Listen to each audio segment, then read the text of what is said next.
मैं कहना ये चाह रहा था, दुनिया का कायदा है कि एहतियाज तरफैन से होता है। हम डॉक्टर के मोहताज हैं कि डॉक्टर हमें दवा दे, तो डॉक्टर हमारा भी मोहताज है कि वो हमसे पैसे ले। हम धोबी के मोहताज है कि वो हमारे कपड़े धोए, तो धोबी हमारा भी मोहताज है कि वो हमसे पैसे ले। हम जो चीजें खरीदते हैं हम उनके मोहताज हैं कि वो हमें चीजें दें, लेकिन ये चीज बेचने वाले हमारे मोहताज हैं कि हम उनको पैसे दें। दुनिया का उसूल है, हम किसी चीज के मोहताज हैं तो वो भी किसी चीज के मोहताज है। लेकिन यहाँ उसूल बदल जाता है, हम सूरज की रोशनी के मोहताज हैं लेकिन सूरज हमारा मोहताज नहीं है। हम चांद के मोहताज हैं लेकिन चांद हमारा मोहताज नहीं है। हम बारिश के मोहताज हैं लेकिन बारिश हमारी जर्रा बराबर मोहताज नहीं है। मेरे भाइयों गौर करो, यहाँ उसूल बदल जाता है। अल्लाह रब्बुल आलमीन की इस नेमत को देखो कि उसने 4 महीने पूरे के पूरे बारिश के मुतय्यन कर दिए हैं। लो उठाओ फायदा, क्योंकि वो जानता है कि मसनूई बारिश, आर्टिफिशियल बारिश कितनी महंगी है, जो कंट्री की, मुल्क की और उस मुल्क के चौकीदार की कमर तोड़ के रख देगी। इसलिए उसने 4 महीने बारिश के मुतय्यन कर दिए हैं। हवा, ये जो चलती है हवा, ये कितनी बड़ी नेमत है। जिन लोगों ने हवाई जहाज का सफर किया होगा उनको अच्छी तरीके से मालूम होगा, जब हवाई जहाज अपने इस्तिताअत से ऊपर उड़ने लगता है और जब हवा का दबाव, हवा का प्रेशर कम हो जाता है तो ऑक्सीजन मास्क अपने आप नीचे आ जाते हैं। नाक और मुंह पे चढ़ा के लंबी लंबी सांसें लेना पड़ती हैं, क्योंकि हवा का दबाव कम हो गया है। गौर करो, प्लेन में बैठने के बाद आप एक एयर होस्टेस ये ऐलान करती हुई नजर आती है कि आपातकालीन स्थिति में ये होगा, अगर हवाई जहाज फ्लाइट में आप उड़ रहे हैं और हवा का दबाव कम हो जाए तो ये ऑक्सीजन मास्क आपकी कुर्सी के नीचे अपने आप आ जाएंगे नीचे, आप उसको नाक और मुंह पे चढ़ा के आप ऑक्सीजन लेंगे। गौर कीजिए, ये हवा कितनी बड़ी नेमत है जो हमें 24 घंटे मिलती रहती है। ये हवा इतनी बड़ी नेमत है। ये हवा माँ के पेट के अंदर हम और आप थे, अल्लाह रब्बुल आलमीन उधर भी नहीं भूला। हाँ, बच्चा कहाँ होता है? माँ के पेट में नहीं, पेट के अंदर भी एक स्थान होता है जिसको हम रहम बोलते हैं अरबी में, उर्दू में उसको बच्चेदानी बोला जाता है। उस बच्चेदानी में नहीं, उस बच्चेदानी के अंदर भी एक झिल्ली होती है, एक परत होता है, उस परत के अंदर वो बच्चा होता है। हम और आप सब उसी रास्ते से गुजरे हुए हैं। गौर करो, जब रहमे मादर में बच्चा है, कितना अंधेरा, दुनिया का अंधेरा, माँ के पेट का अंधेरा, उस पेट के अंदर बच्चेदानी, उस बच्चेदानी का अंधेरा, उस बच्चेदानी के अंदर झिल्ली, उस झिल्ली का अंधेरा, इतने अंधेरे के अंदर एक बच्चा। लेकिन अल्लाह रब्बुल आलमीन ये हवा, ये ऑक्सीजन उस बच्चे को रहमे मादर में, माँ के पेट में भी पहुंचा रहा है और उस बच्चे को जिंदा रखे हुए है। दुनिया की कोई ताकत है? दुनिया की कोई ताकत है? आप आपातकालीन स्थिति में आईसीयू में ले जाते हैं अपने मरीज को, नाक पर सांस, जब तक ऑक्सीजन चल रहा है सांस, वेंटिलेटर पर जब तक ऑक्सीजन चल रहा है वो सांसें ले रहा है बस। हालांकि वेंटिलेटर पे पहुंचने के बाद 80 नहीं 90% आदमी फिर वापस नहीं आता है, क्योंकि अब वो कोमे में जा चुका है, उसकी दिमागी पोजीशन ठीक नहीं है, वो किसी ऑक्सीजन के जरिए बस दिल तक पंप चल रहा है। जैसे ही वेंटिलेटर से आपने मास्क हटाया और वो आदमी मर जाता है। गौर करो मेरे प्यारे साथियों, रहमे मादर में भी अल्लाह रब्बुल आलमीन अपने बच्चे को नहीं भूल रहा है, उधर भी ऑक्सीजन पहुंचा रहा है। और जब वो बच्चा माँ के पेट से बाहर आया, मेरे भाइयों, हम और आप माँ के पेट से जैसे ही बाहर आए तो डायरेक्ट तो चावल खाने नहीं लगे, डायरेक्ट तो रोटी खाने नहीं लगते हैं, डायरेक्ट तो खजूर खाने नहीं लगते हैं। इन चीजों को हजम करने के लिए अभी हमारे पास उतना अच्छा लीवर नहीं है, हमारे पास उतना अच्छा पेट नहीं है कि इन तमाम चीजों को अभी हजम कर सकें। अभी हमारे मुंह में दांत भी नहीं है। डॉक्टर ने कहा है माँ भी पानी भी नहीं पिला सकती बच्चे को 6 महीने तक। हाँ, अब इस 6 महीने तक इस बच्चे को सबसे ज्यादा सख्त जरूरत जिस चीज की है वो है माँ का दूध।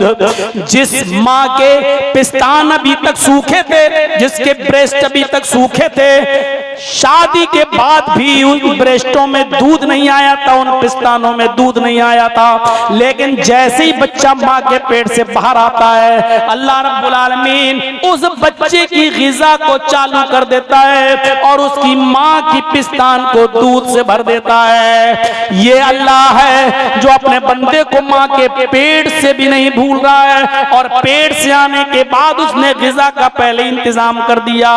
जिन चीजों की जरूरत है वो दुनिया में हम आए तो वो चीजें पहले से मौजूद थी। हवा की जरूरत थी, हवा पहले से मौजूद है। पानी की जरूरत है, पानी पहले से मौजूद है। माँ के दूध की जरूरत है, माँ के पिस्तान में दूध मौजूद है। मेरे भाइयों, गौर करो, ये सारी की सारी चीजें हमारे और तुम्हारे माँ बाप किसी किराना मर्चेंट की दुकान से खरीद कर नहीं लाए थे।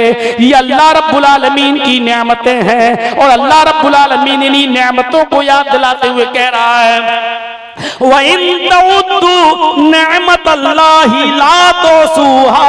मेरे बंदो, मेरी नेमतें इतनी ज्यादा हैं तुम्हारे ऊपर कि अगर तुम उनको गिनना चाहो, अगर तुम उनको शुमार करना चाहो तो तुम गिन नहीं सकते, तुम उन नेमतों को शुमार नहीं कर सकते। अल्लाह रब्बुल आलमीन की इन नेमतों को गिनना और इन नेमतों का शुमार करना मेरे भाइयों हमारे और आपके बस की बात नहीं है। ये हाथ अल्लाह की नेमत है, ये पैर अल्लाह की नेमत है, ये जर्जीस जो बोल रहा जबान अल्लाह की नेमत है, आप जिन कानों से सुन रहे हो ये कान अल्लाह की नेमत है। आज जो पैर हराम कमाई के लिए उठ रहे हैं, जरा सोचो, अगर अल्लाह एक्सीडेंट के जरिए तुम्हारे पैरों को लंगड़ा कर दे फिर ये पैर किस काम के? सोचो, इस हाथ से जो तुम हराम पैसा पकड़ते हो, हराम चीज बेचते और खरीदते हो, अगर अल्लाह रब्बुल आलमीन हमें और आपको लूला कर दे, अपाहिज कर दे, लखवा मार जाए, फालिज मार जाए, तो ये हाथ किस काम के? ये जबान जो हम बोल रहे हैं, ये टेलीफोन लैंडलाइन जो पहले चलते थे, घरों में रखे रहते थे, ये जिस वक्त बना था और सबसे पहले ये टेलीफोन जिसने बनाया था उसको इतना घमंड आ गया था टेलीफोन बनाने के बाद कि देखो हमने आज ऐसी चीज बना ली है जो अल्लाह वल्ला, ये शब्द है उसके, जो अल्लाह वल्ला नहीं बना पाया, जो अल्लाह वल्ला नहीं बना पाया, ये कहा था। मेरे भाइयों, 250 ग्राम के डब्बे पर इतना फख्र कि यहां बैठे बैठे लंदन में बात कर लो, हेलो, बैठे बैठे अमेरिका में बात कर लो, हेलो, आज हमने वो चीज बनाई। लेकिन वो भूल गया, हाथ जिससे तू टेलीफोन पकड़ता है ये अल्लाह ने बनाया है। जिसको तू अपने कान में लगाकर अपनी जबान से हेलो कह रहा है, ये जबान अल्लाह ने बनाई है। और तेरा भाई अमेरिका और लंदन में बैठकर तेरी हेलो को जिस कान से सुन रहा है उसके कान वो अल्लाह ने बनाए हैं। अगर अल्लाह तेरी जबान को गूंगा कर दे और तेरे भाई के कान को बहरा कर दे तो फिर मुझे बता ये 250 ग्राम का डब्बा फिर किस काम का है? ये भूल जाता है इंसान कि जबान अल्लाह ने बनाई और ये नेमत नहीं है। तो चलिए लाइए, एक पैर हमको दीजिए, आप एक पैर काट कर हमको दीजिए, हम आपको एक पैर की कीमत 1 लाख रुपए दे रहे हैं। क्या आप 1 लाख रुपया लेकर अपना पैर एक काट कर हमको दे देंगे? नहीं देंगे। एक हाथ काटिए, 1 लाख रुपया लीजिए, क्या आप 1 लाख रुपए के लिए अपना हाथ कटा देंगे? लाइए 5 लाख रुपया मैं आपको दे रहा हूं, अपनी जबान काट के मुझे दे दीजिए, क्या आप देंगे? नहीं। क्या मतलब? जबान बहुत बड़ी नेमत है, हाथ बहुत बड़ी नेमत है, पैर बहुत बड़ी नेमत है, कान बहुत बड़ी नेमत है, जबान बहुत बड़ी नेमत है। इन नेमतों की कद्र करो। ये उठे तो जाए इस रास्ते में, ये इससे पकड़ो तो हलाल चीज पकड़ो, इससे देखो तो हलाल चीजों पर नजर डालो, हराम चीजों की तरफ नहीं। माफ कीजिएगा, आपके जलसे भी हराम कामों से बचे नहीं है। आप जलसे करते हो, बाहर मेला लगाते हो, और जलसों में यहाँ सुनने वाले कम होते हैं, मेलों में लड़के और लड़कियों की भीड़ ज्यादा होती है, और बेपर्दगी बिल्कुल अपने उरूज पर होती है। और इन जलसों में भी लड़कियां जो मेकअप करके आती हैं, जो अपने चेहरों पर जो गोबर की तरह पाउडर और क्रीम गोबर की तरह जो पोत कराती हैं, वो अच्छी तरीके से हमें और आपको मालूम है। इन जलसों की रूह को खत्म कर रहे हैं हम और आप। नुमाइश मत बनाइए, जलसों की रूह को खत्म मत कीजिए मेरे भाइयों। जलसों की रूह में तकवा होना चाहिए, और हमारी बहनों बेटियों के लिए ऐसे इंतजाम कीजिए कि वो बाजारों के अंदर मर्दों के साथ उनका इख्तिलात ना हो। वही इसीलिए तो जलसे हो रहे हैं। अभी साहब बोल रहे थे बेपर्दगी पे बोलिए, बेपर्दगी का सारा इंतजाम तो आप करें, मौलाना बोले। आप भी तो कुछ कोशिश करिए खत्म करने की। क्यों मेला लगाएंगे? क्यों चूड़ियों की दुकान लगेगी? क्यों यहाँ साड़ियां बिकेंगी? जब ऐसी क्यों यहाँ लिपस्टिक बिकेगी? क्यों यहाँ आप परफ्यूम बिकेगा? क्यों यहाँ पर स्प्रे बिकेंगे? मेरे भाइयों, जब ये सारी चीजों की दुकानें यहाँ लगेंगी तो जाहिर है कि खरीदार तो जाएंगे ही, और जब लड़कियों के मतलब के सामान बिकेंगे तो लड़कियां भी जाएंगी, और जहां लड़कियां जाएं वहां लड़के ना जाएं, ये हो ही नहीं सकता। मेरे भाइयों, मैं अक्सर मिसाल देता हूं, जहां कुतिया जाएगी कुत्ते तो उसके पीछे पीछे लगेंगे, और हालत तो यह है कि यहां तो एक कुतिया के पीछे 10-10 कुत्ते लगे। किस किस को रोया जाए? अरे इतना खतरनाक बोल के भी तो फायदा नहीं है, क्योंकि मुझे मालूम है एक कान से सुनेंगे और दूसरे कान से उड़ा दिया जाएगा। एक कान से सुनेंगे, दूसरे कान से उड़ा दिया जाएगा। आज भी पाकिस्तान के अंदर एक लड़की ऐसी है जो पायलट है, हवाई जहाज उड़ाती है। हवाई जहाज पाकिस्तान से दुबई के लिए वो चलती है, लेकिन आज तक न उसका चेहरा किसी ने देखा, न उसके हाथ की हथेलियां किसी ने देखी, न पैरों की उंगलियों पर किसी की नजर पड़ी।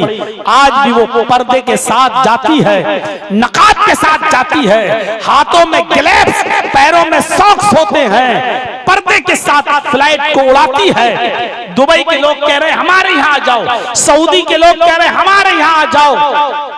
उसको इस्लामी कंट्रीज से, मुस्लिम ममालिक से बहुत बड़े बड़े ऑफर और बड़ी ऊंची ऊंची तनख्वाहें मिलने की दावतें मिली हैं, लेकिन वो कहती है नहीं, मैं पाकिस्तान की हूं और पाकिस्तान की लड़कियों के लिए मैं इबरत बनना चाहती हूं। उनको ये सिखाना चाहती हूं कि पर्दे में रहकर भी ये काम किए जा सकते हैं। अगर तरक्की करना हो तो पर्दे में रहकर भी तरक्की की जा सकती है। ये लड़कियों का कहना कि पर्दा हमारी तरक्की की राह में रुकावट है, गलत है। देखिए, मैं पर्दे में रहकर भी फ्लाइट उड़ाती हूँ, जहाज उड़ाती हूँ, मैं सारे काम करती हूँ, और पर्दा हमारी तरक्की की राह में रुकावट नहीं बनता है। तो मेरे भाइयों, ये कहना गलत है कि पर्दा हमारी तरक्की की राह में रुकावट है। औरतों का, लड़कियों का ये कहना बिल्कुल गलत है। पाकिस्तान की ये लड़की थप्पड़ मार रही है ये कहने वाली लड़कियों के चेहरे पर कि तुम झूठी हो, पर्दा हमारी तरक्की की राह में रुकावट नहीं है, नहीं है रुकावट। अभी चंद दिनों पहले एक स्कूल में एक मुस्लिम लड़की को अवार्ड दिया गया। वो लड़की हिजाब के अंदर आई, अवार्ड लेने गई। वहां का प्रिंसिपल जब अवार्ड देने लगा तो लड़की ने कहा कि अच्छे मार्क्स पर पूरे स्कूल को टॉप करने पर मुझे यह अवार्ड दिया जा रहा है, मैं किसी नामहरम के हाथ से अवार्ड नहीं लूंगी। इस स्कूल के अंदर लेडीज टीचर्स भी हैं, मुझे अवार्ड देना है तो किसी लेडीज टीचर के हाथ से दिलवाइए, मैं जेंट्स के हाथ से अवार्ड नहीं लूंगी। रख लीजिए अवार्ड, नहीं चाहिए मुझे मुझे अवार्ड। उस लड़की ने अवार्ड वापस किया।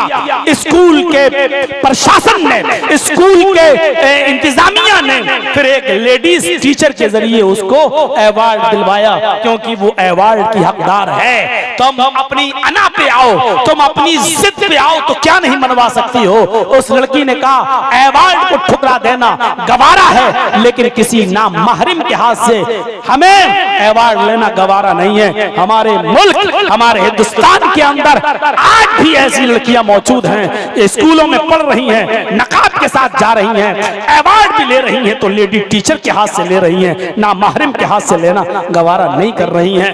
कैसे माँ बाप होंगे और कैसी उन्होंने तरबियत की होगी अपनी औलाद की, जरा सोचो।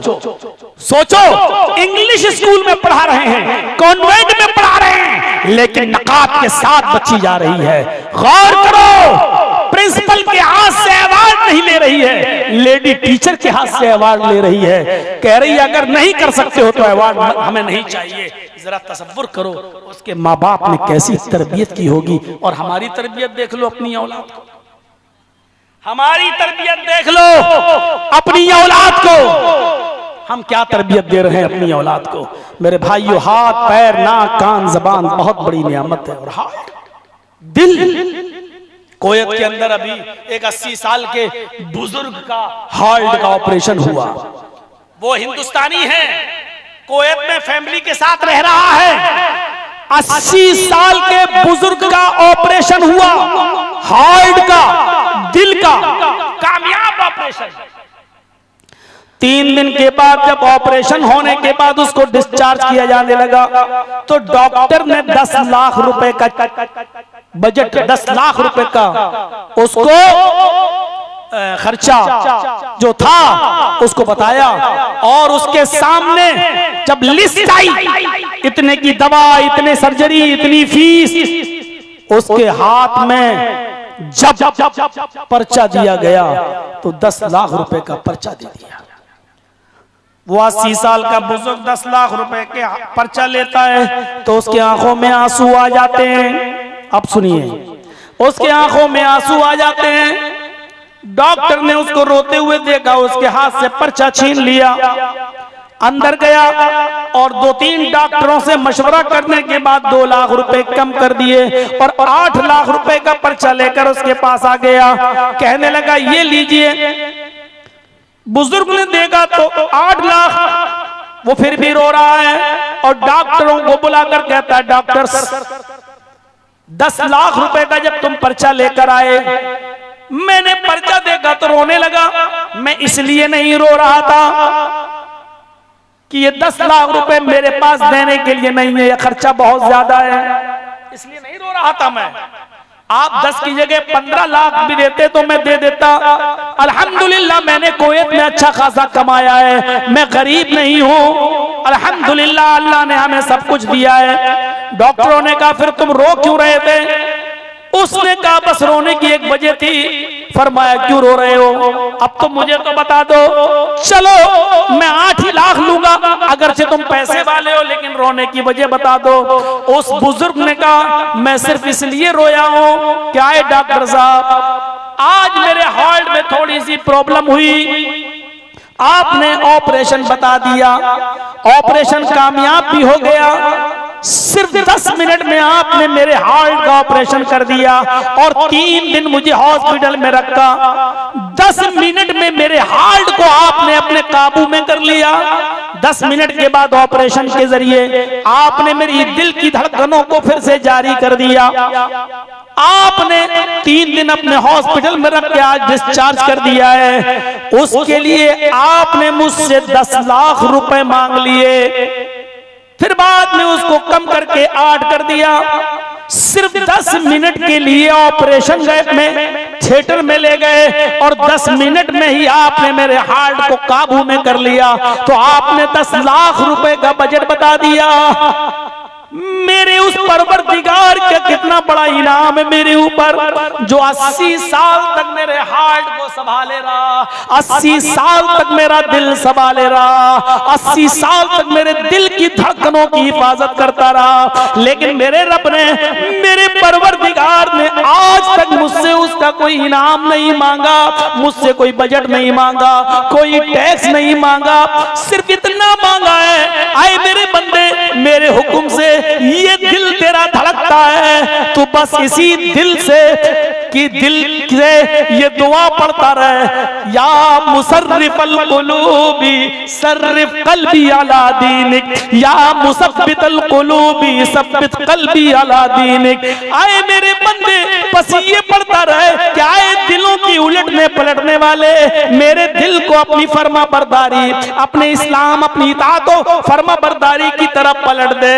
मेरे रब ने मुझसे कुछ नहीं मांगा, मांगा तो सिर्फ ये मांगा, मेरे बंदे मेरे घर चला जा और अपनी जमीन, मेरी जमीन पर अपना माथा रख दे, सुभान रब्बियल आला कह दे, अपनी नाक मेरे सामने रख दे, ताकि मुझे यकीन हो जाए कि मेरे बंदे ने मुझे अपना मालिक और अपने आप को मेरा गुलाम तस्लीम कर लिया है। सिर्फ इतनी सी बात उसने मांगी है। डॉक्टर साहब आपने 10 मिनट में 10 लाख का खर्चा बता दिया, मेरे रब ने 80 साल तक मेरे दिल को संभाला तो उसने अभी तक मुझसे कोई खर्चा नहीं लिया। मैं कैसे अल्लाह की इस नियामत का शुक्रिया अदा करूं, अल्लाह रब्बुल आलमीन को कैसे हम उसके इस एहसान का बदला चुकाएं। मेरे प्यारे साथियों जरा तसव्वुर करो, एक बंदा ऐसे भी इबरत हासिल कर लेता है, लेकिन हमें और आपको इबरत नहीं मिलती है। कितने लोग दिल के मरीज हैं, कितनों को अटैक पड़ चुका है, कितने लोगों को घबराहट होती है, लेकिन आज तक एहसास नहीं होता कि मेरे दिल को कौन संभाल रहा है। उस बुजुर्ग को देखो कि 8 लाख का मसला नहीं, 10 लाख का मसला नहीं, आपने 10 मिनट में इतना मांगा, और मेरे रब ने तो 80 साल तक भी संभाला तो कुछ नहीं मांगा। और वो क्या मांगेगा मुझसे और मैं क्या दे सकता हूं उसको? मेरी औकात है कि मैं उसको दे सकूं? मैं उसको क्या दूंगा? बस उसने इतना कहा कि मेरे बंदे अपना सर जमीन पर रख दे, ताकि मुझे पुख्ता यकीन हो जाए कि मेरे बंदे ने अपने आप को गुलाम तस्लीम कर लिया और मुझे मालिक मान लिया। हम ये भी नहीं कर सकते। हार्ट अल्लाह संभाले, रहम बच्चे दानी के अंदर ऑक्सीजन अल्लाह पहुंचाए, रिस्क अल्लाह पहुंचाए, पेट से बाहर आने के बाद माँ की पिस्तान में दूध अल्लाह जारी करे, हवा अल्लाह दे, धीरे धीरे परवान अल्लाह चढ़ाए। बेगैरती की इंतहा है कि ये सब कुछ होने के बाद भी कहते हैं कि बरेली वाले ने दिया है, अजमेर वाले ने दिया है, उनका करम है। कितना बेगैरत है ये इंसान कि अल्लाह के एहसान को 2 चुटकी में भुला देता है, अल्लाह के एहसान को 2 चुटकी में फरामोश कर देता है, अल्लाह के इस अजीम नेमत को शिर्क करके 2 मिनट के अंदर वो रुस्वा अल्लाह की तौहीद में शिर्क की आमेज़िश कर देता है। कितना बेगैरत है। जरा हम तसव्वुर है, हम जो पानी पीते हैं, पानी तो छोड़ दीजिए, ये पानी जो आसानी के साथ हलक के जरिए पेट में चला जाता है और फिर फिल्टर होते हुए कुछ बॉडी में लगने के बाद फजूल पानी पेशाब के रास्ते से बाहर आ जाता है। ये बाहर आ जाना अल्लाह की कितनी बड़ी नेमत है। जिनको पेशाब में जलन होती है डॉक्टर के पास भागते हैं, जिनका पेशाब रुक जाता है डॉक्टर के पास भाग जाते हैं। हजरत आयशा सिद्दीका ने फरमाया था कि मिन अब्दिन यशरबुल माअल कराह इल्ला वजब शुक्र। तुम में से जो भी शख्स पानी पिए, मामिन अब्दिन यशरबुल मा, तुम में से जो भी शख्स पानी पी ले, पानी आराम से पेट में पहुंच पहुंच जाए और पानी आराम से पेट में पहुंचने के बाद पेशाब के रास्ते से आसानी के साथ निकल जाए, उसको कोई दिक्कत ना हो, कोई परेशानी ना हो, तो पेशाब आसानी के साथ हो जाए, इल्ला वजब शुक्र, तो उस इंसान पर अल्लाह का शुक्र अदा करना वाजिब हो जाता है। उस इंसान पर अल्लाह का शुक्र अदा करना वाजिब हो जाता है। सोचो, पानी पीने और पानी पेशाब के रास्ते से बाहर जब पेशाब आसानी से हो जाए बिना किसी तकलीफ के, तो इस पर अल्लाह का शुक्र अदा करना वाजिब। तो अल्लाह की नेमतों पर हमें अल्लाह का कितना शुक्र अदा करना चाहिए। खाने पर, पीने पर, हवा पर, सांस लेने पर, आराम से सो जाने पर, आराम से उठ जाने पर हमें अल्लाह का कितना शुक्र अदा करना चाहिए। हम सोचें, हमें गौर करना चाहिए। मेरे प्यारे साथियों, अल्लाह की नेमतों में एक नेमत रहमत भी है, एक नेमत रहमत भी है। और इस बात का आप अंदाजा लगाइए, इस बात का आप अंदाजा लगाइए कि अल्लाह कितना मेहरबान है।